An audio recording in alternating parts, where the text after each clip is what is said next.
They fired me, erased my name, and purged my credentials. 3 years later their IPO stalled because their core patent was still registered to me. I joined the Zoom as the owner. Revenge with Karen that, called it Project Helix, but really, it was just Rachel duct taping their crumbling back-end into something vaguely futuristic, while the C-suite played TED Talk dress-up. The only reason their logistics engine didn't collapse under its own spaghetti code was because Rachel Bloom, 39, chronically underestimated, powered by coffee and spite, kept rewriting it at 2 a.m. with one hand in a bag of Cool Ranch Doritos, and the other debugging Brent's half-baked architecture that somehow made sort by distance take 11 seconds. The morning it all started unraveling, she was fixing a misfired data pipeline that could have cost them a six-figure contract with a pharmaceutical distributor.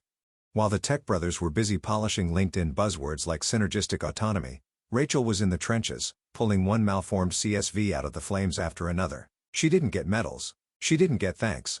But she did get results and copies. Every dev note, every design doc, every version of the provisional patent she'd filed under her personal LLC because, well, she didn't trust Brent not to screw her over eventually. And hey, if you've made it this far, do us a tiny favor. Smash that like button and subscribe.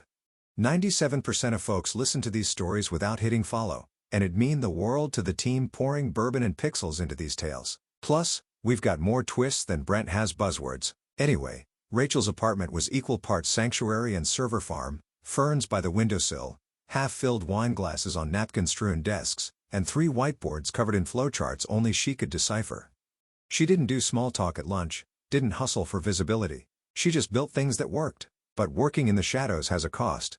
Brent noticed her only when he needed to take credit. When investors asked for demos, he presented her interface with we language, his voice smooth as if he knew what a constraint solver even was. His eyes would flick to her in meetings like she was a printer. Silent, necessary, but invisible until it jammed.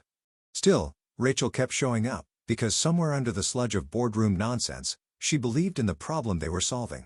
Supply chain inefficiencies were killing small businesses. If Helix worked, it could revolutionize fulfillment for folks who couldn't afford Amazon-scale logistics.